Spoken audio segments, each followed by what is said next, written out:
ನಾಡಿನ ಸಮಸ್ತ ಜನತೆಗೆ ಶರಣೆಂದು ಬಂಧುಗಳೇ, ಈ ನಾಡು ಕಂಡ ಅಪರೂಪದ ಪರಮಪೂಜ್ಯರು, ಬಾಲಯೋಗಿಗಳು, ಬಾಲ ಬ್ರಹ್ಮಚಾರಿಗಳಾಗಿರ್ತಕ್ಕಂಥ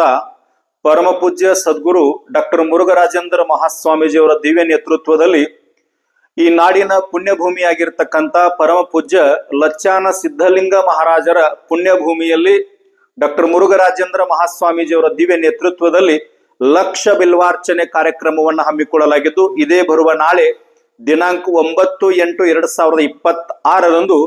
ಬೆಳಗ್ಗೆ 11 ಗಂಟೆಗೆ ಲಚ್ಚಾನ ಸಿದ್ಧಲಿಂಗ ಮಹಾರಾಜರ ಕರ್ಮಭೂಮಿಯಲ್ಲಿ ಪುಣ್ಯಭೂಮಿಯಲ್ಲಿ ಬೃಹತ್ ಪ್ರಮಾಣದ ಕಾರ್ಯಕ್ರಮವನ್ನು ಹಮ್ಮಿಕೊಳ್ಳಲಾಗಿದ್ದು,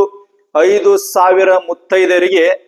ಡಾಕ್ಟರ್ ಮುರುಘರಾಜೇಂದ್ರ ಮಹಾಸ್ವಾಮೀಜಿಯವರ ಘನ ಅಧ್ಯಕ್ಷತೆಯಲ್ಲಿ ಉಡಿ ತುಂಬುವ ಕಾರ್ಯಕ್ರಮವನ್ನ ಐತಿಹಾಸಿಕವಾಗಿ ಮಾಡ್ತಿರ್ತಕ್ಕಂಥದ್ದು. ನಾಳೆ ಬೆಳಗ್ಗೆ ಈ ಭಾಗದ ಮುಗುಳುಕೋಡ ಭಾಗದ ಹಾಗೂ ಮುಗುಳುಕೋಡದ ಸುತ್ತಮುತ್ತಲಿನ 10 ಹಳ್ಳಿಗಳ ಜನರು ಬೆಳಗ್ಗೆ ಸರಿಯಾಗಿ ಸಮಯಕ್ಕೆ 6:15 ಮುಗುಳುಕೋಡದ ಯಲ್ಲಾಲಿಂಗರ ಗದ್ದುಗೆಯ ಮುಂದೆ ಆರತಿಯನ್ನ ಮಾಡಿ ಇಲ್ಲಿಂದ 100 ಗಾಡಿಗಳ ಮೂಲಕ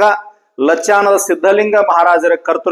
ಗದ್ದುಗೆಗೆ ದರ್ಶನಕ್ಕಾಗಿ ಹೋಗ್ತಿರ್ತಕ್ಕಂಥದ್ದು. ಅದೇ ರೀತಿಯಾಗಿ ಕರ್ನಾಟಕ ರಾಜ್ಯ ರೈತ ಸಂಘ ಹಸಿರು ಸೇನೆಯ ಬಿಜಾಪುರ ಜಿಲ್ಲೆಯ ಸಿಂದಗಿ, ಅಲಮೇಲ, ದೇವರಿಪ್ಪರಗಿ, ಕೋಲಾರ ತಾಲೂಕು, ಯಾದಗಿರಿ ಜಿಲ್ಲೆ ಸರ್ವ ತಾಲೂಕುಗಳು ಆ ಭಾಗದ ಎಲ್ಲ ಮುಖಂಡರು ಕೂಡ ತಮ್ಮ ತಮ್ಮ ಗಾಡಿಗಳನ್ನ ತಗೊಂಡು ಈ ಸಮಾವೇಶದಲ್ಲಿ ಈ ಕಾರ್ಯಕ್ರಮದಲ್ಲಿ ಭಾಗವಹಿಸಿ ಪುಣ್ಯವನ್ನ ಪಡೆದುಕೊಳ್ಳಬೇಕು. ಈ ನಾಡು ಕಂಡ ಅಪರೂಪದ ಪರಮ ಪೂಜ್ಯರಾಗಿರ್ತಕ್ಕಂಥ ಪರಮ ಪೂಜ್ಯ ಸದ್ಗುರು ಡಾಕ್ಟರ್ ಮುರುಘರಾಜೇಂದ್ರ ಮಹಾಸ್ವಾಮಿಗಳು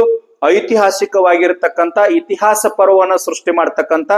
1 ಲಕ್ಷ ಬಿಲ್ವಾರ್ಚನೆ ಕಾರ್ಯಕ್ರಮವನ್ನು ಹಮ್ಮಿಕೊಳ್ಳುತ್ತಿದ್ದು, ಈ ಕಾರ್ಯಕ್ರಮದ ತಾವೆಲ್ಲರೂ ಕೂಡ ಭಾಗಿಯಾಗಿ ಲಚ್ಚಾನ ಸಿದ್ಧಲಿಂಗ ಮಹಾರಾಜರ, ಸದ್ಗುರು ಯಲ್ಲಾಲಿಂಗ ಪ್ರಭು ಮಹಾರಾಜರ, ಷಡಕ್ಷರಿ ಶಿವಯೋಗಿ ಸಿದ್ದರಾಮೇಶ್ವರ ಮಹಾರಾಜರ ಹಾಗೂ ಸದ್ಗುರು ಡಾಕ್ಟರ್ ಮುರುಘರಾಜೇಂದ್ರ ಮಹಾಸ್ವಾಮೀಜಿಯವರ ಆಶೀರ್ವಾದಕ್ಕೆ ಪಾತ್ರ ಆಗಬೇಕಂತೇಳಿ ಈ ಮೂಲಕ ತಮ್ಮೆಲ್ಲರಲ್ಲೂ ಕೂಡ ನಾನು ವಿನಂತಿಯನ್ನು ಮಾಡಿಕೊಳ್ಳುತ್ತೀನಿ. ನಮಸ್ಕಾರ.